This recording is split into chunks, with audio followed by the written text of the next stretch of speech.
এই হিজবুত তাওহীদের দাওয়াতি কাজ করতে গিয়ে মানে বেশ কয়েকজন যে প্রশ্নটা করে, একজন প্রশ্ন করছেন যে আমরা একটা হাদিস উল্লেখ করে থাকি যে 60 থেকে 70 বছর পর এই উম্মাহ শেষ হয়ে গেছে, তাহলে এই হিজবুত তাওহীদ আমরা যারা দাবি করছি আমরা তাহলে কার উম্মত হব?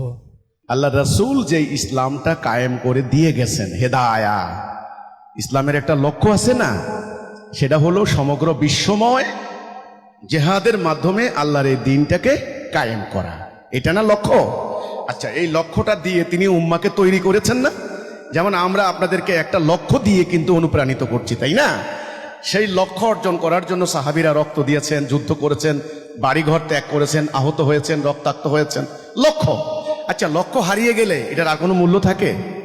রাসূলুল্লাহ জেহাদ করে মক্কার 12.5 লক্ষ বর্গমাইল এলাকায় দিনটা কায়েম করেছেন।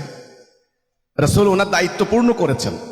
এই মিথ্যাবাদীরা বলে আমরা নাকি বলেছি রাসূলুল্লাহ ওনার দায়িত্ব পূর্ণ করতে পারেন নাই, এটা মিথ্যা কথা। রাসূল ওনার দায়িত্ব পূর্ণ করেছেন। তিনি ওনার জীবদ্দশায় 12.5 লক্ষ বর্গমাইল এলাকার দিন কায়েম করে দিয়ে গেছেন। একটা দিনের জন্য তিনি থামেন নাই। ওকে, তো আল্লাহ হায়াত দিছেন, যে হায়াত এর মধ্যেই তো নাকি। রাসূল চলে যাওয়ার পরে সাহাবীরা ঘরে বসেছিল, পাড়া পাড়া মাদ্রাসা বানাইছিল, বসে বসে মুখস্থ করছিল না, ওনারা বাইরে পড়ছেন। ওনাদের সংগ্রামের বিনিময়ে বাকি অর্ধ দুনিয়াতে দিন কায়েম হয়ে গেছে। কথা ক্লিয়ার হয়েছে কিনা? সাহাবীরা চলে গেছেন, একে একে চলে গেছেন, ওনাদের সন্তানরা আসছেন, তাবিন, তাবে তাবিন, এর মধ্যে সময় গেছে না? এই একটা হাদিস আছে, রাসূল বলছেন আমার উম্মার আয়ু হবে 60-70 বছর। উম্মা বলতে কি? জাতি। তিনি যেই উদ্দেশ্যে জাতিটা তৈরি করেছেন সেই জাতিটার জাতিগত লক্ষ্য থাকবে 60-70 বছর। ব্যাপারটা কিন্তু এইরকম। আচ্ছা, রাসূলুল্লাহ 23 বছর আর 70 বছর হিসাব করলে হয় 100 বছর। এই প্রথম 100 বছর আমরা বলি এটা ইসলামের সোনালী যুগ।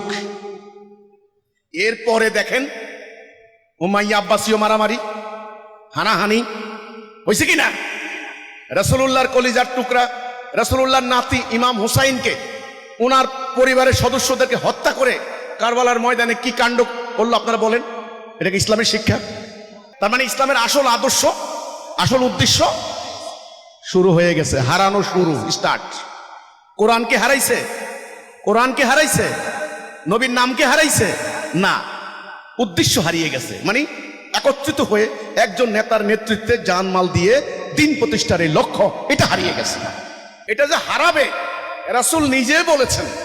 আমাদের আলেমরা খুতবাতে বলে এখন খাইরুল কারনি সুম্মাল্লাযিনা ইয়ালুনাহুম সুম্মাল্লাযিনা ইয়ালুনাহুম, আমার যুগ সেরা যুগ, তারপরে আছে না?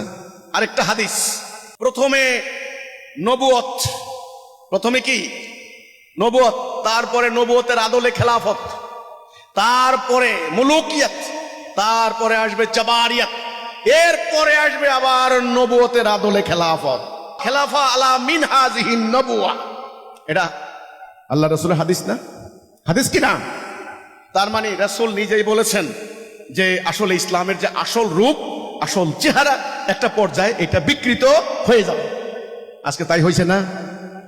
আজকে বলেন তো, মুসলমানরা ব্রিটিশের আইন মান্য করে মুসলমান দাবি করে, এটাকে নবীর টাইমে কল্পনা করা যাইতো? মুসলমানরা তলোয়ার বাদ দিয়ে তসবির দানা টপকায়, এটা কি কল্পনা করা যাইতো?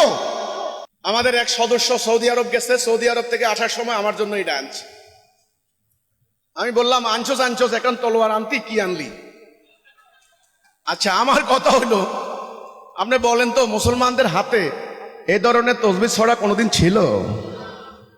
এগুলা হইলো হিন্দুদের জপমালা, খ্রিস্টানদের রোজারিও বলে। উম্মার হাতে তো এটা ছিল না ভাই। উম্মার হাতে ছিল তলোয়ার ফেলে দিয়ে উম্মাকে এই তসবিহ ছড়া কে ধরাই দিল? ইতিহাসের একটা পর্যায়ে এই ঘটনা ঘটছে না? যেই টাইমে এই ঘটনাটা ঘটছে, তলোয়ার ফেলে দিয়ে তসবিহ ঢুকছে, ওইটা আপনি কি মনে করেন উম্মার লক্ষ্য হারানোর মূল বাঁক নয় কি?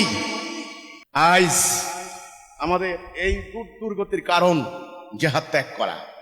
তো আপনি যেটা বললেন, আমাদের বক্তব্যের সার কথা এইটা। আমরা বলেছি যে 60-70 বছর পর এই উম্মার লক্ষ্য হারিয়ে গেছে, কিন্তু উম্মা তখনও মুসলিম ছিল, মানে কোরআনের আইন মানতো, তখনই তারা নামাজ পড়তো, তখনই তারা হজ করতো, তখনও তারা কাবা কেন্দ্রিক আপনার কাবাকে নিয়ে তওয়াফ করতো। কিন্তু যেই লক্ষ্যে উম্মাহ তৈরি হয়েছিল সেই লক্ষ্যটা হারিয়ে গেছে, এই কথা আমরা বলেছি।